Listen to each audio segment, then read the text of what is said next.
नमस्कार, कसे आहात सगळे? आज खूप दिवसांनी ब्लॉगिंग करते आहे.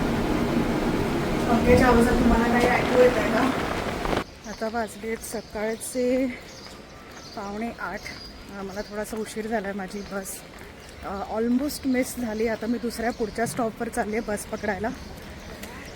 रस्त्यावर चालली आहे त्यामुळे जास्त बोलता येत नाही आहे मला. चला भेटूया थोड्या वेळात.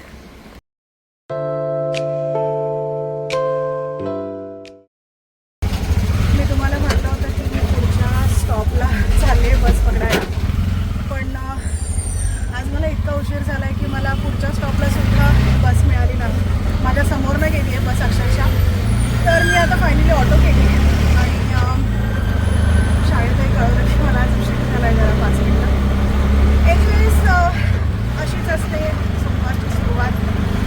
बहुतांश जणांना समजेल. हो हो, एक्सपिरियन्स तुमच्यापैकी अनेकांना कळेल. तेव्हा माझ्या समोरच माझ्या शाळेची बस आहे. एनिवेज भेटूया थोड्या वेळात. फिक्स अँड फिक्सेसमध्ये तुम्हाला भेटत राहील. बाय. हॅलो.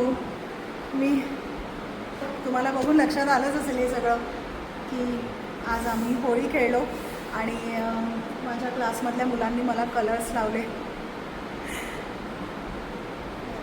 उद्या होळीची सुट्टी आहे, धुलीवंदन आहे. आज तुम्हा सगळ्यांना happy Holi by the way.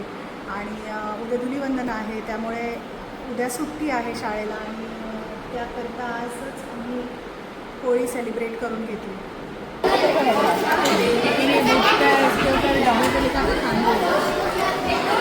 और डब्बे में से सब घी गिर रहा था.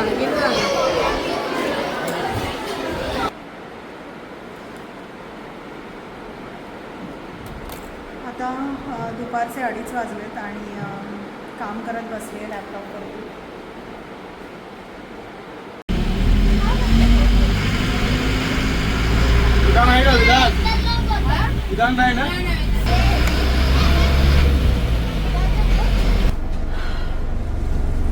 तर आता 4 वाजलेत दुपारचे.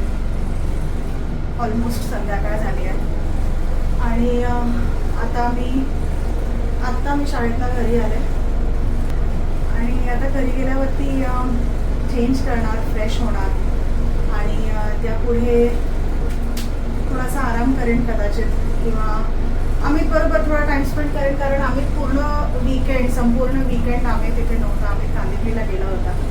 त्यामुळे अमित बरोबर थोडा टाईम स्पेंड करेन, थोड्याशा गप्पा मारेन इकडच्या तिकडच्या आणि त्यानंतर मग संध्याकाळी बघू.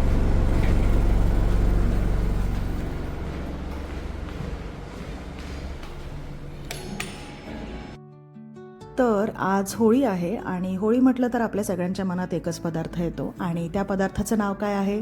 पुरणपोळी. बरोबर.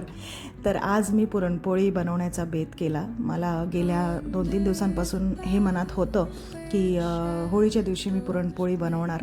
लग्न झाल्यानंतर ही माझी पहिली वेळ आहे पुरणपोळी बनवायची. त्यामुळे अमित पण आज पहिल्यांदा माझ्या हातची पुरणपोळी, कटाची आमटी ह्या सगळ्या गोष्टी खाणार आहे.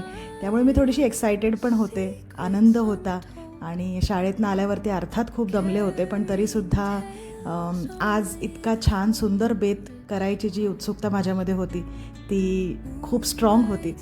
तर मी आल्याच सुरुवात केली स्वयंपाकाला. कारण पुरणपोळीचा जो स्वयंपाक असतो तो खूप मोठा असतो, प्रोलॉंग्ड असतो, असा पटापट होणारा नसतो. त्यामुळे मी आल्या सुरुवात केली जेणेकरून वेळेत माझा स्वयंपाक तयार होईल रात्री आणि त्यानंतर मग बाहेर खाली बिल्डिंगच्या खाली जी होळी पेटते त्यासाठी सुद्धा जायचं होतं.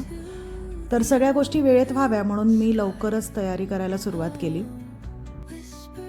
हे सगळं होतं आहे तोपर्यंत मी तुम्हाला एक छोटीशी गोष्ट सांगते. माझी आई एक वर्किंग मदर होती, म्हणजे अजूनही आहे, अजूनही ती जॉब करते. पण तिच्या इतक्या व्यापातनं ती होळीच्या दिवशी मात्र आवर्जून पुरणपोळी बनवायची. आणि ती जेव्हा पुरणपोळी बनवायची ना तेव्हा तिची एक पुरणपोळी अशी टम्म फुगायची आणि मला ते बघताना खूप मजा वाटायची, खूप भारी वाटायचं आणि खूप आश्चर्यही वाटायचं की कसं काय आईला इतकी छान पुरणपोळी करता येते. त्यानंतर कॉलेज आणि जॉबला लागल्यानंतरसुद्धा मला कायम त्या गोष्टीचं तितकंच आश्चर्य वाटायचं आणि मग मी हळूहळू प्रयत्न करायला सुरुवात केली आणि मला खूप वाटायचं की माझी पण पुरणपोळी आईसारखीच व्हावी.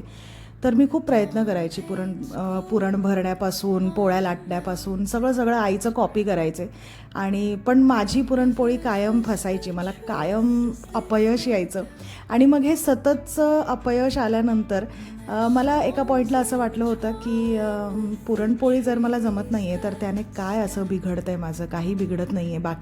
बाकीचा स्वयंपाक तर मला येतो आहे. पण मी तुम्हाला एक गोष्ट सांगू का, मी तरीसुद्धा ना प्रयत्न करत गेले आणि आजच्या काळात जेव्हा मला पुरणपोळी छान व्यवस्थित करता येते आणि ती अशा प्रकारे टम्म फुगते, तेव्हा ना माझ्या किचनमध्ये फक्त एक पदार्थ बनत नाही तर माझ्या मनातसुद्धा एक आत्मविश्वास निर्माण होतो. आणि त्यावेळेला मला हे रिअलाईज होतं की सगळ्याच कला आपल्याला जन्मतः येत नाहीत, पण आपण जर का ते ठरवलं आणि अतिशय संयम आणि धैर्याने त्या कला शिकण्याचा प्रयत्न केला तर आपल्याला त्या नक्कीच जमतात. आणि तेच माझं पुरणपोळीच्या बाबतीत झालं.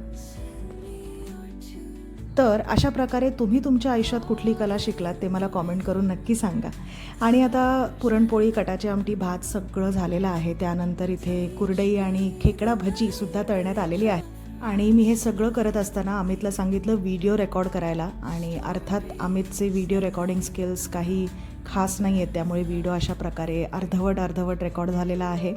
आणि आत्ताच आपण आयुष्यात नवीन कला जोपासण्याच्या बाबतीत आपण बोलत होतो, तर मला हे रिअलाईज झालं की मी ही कला अमितला नक्कीच सांगू शकते की ही कला मात्र तू शिक, कारण मला त्याची गरज आहे. कारण अनेकदा मी काहीतरी कामात असते, माझे दोन्ही हात फ्री नसतात आणि प्रत्येक वेळेला ट्रायपॉड लावायला जमत नाही, त्यामुळे कधीकधी मला पटकन अमितची गरज लागते. तर आम्ही जेव्हा बिल्डिंग खाली पोहोचलो तेव्हा बघतोय तर काय, आमच्या बिल्डिंगची होळी अजून पेटलीच नव्हती. तयारी सगळी झाली होती पण होळी पेटायला अजून अवकाश होता.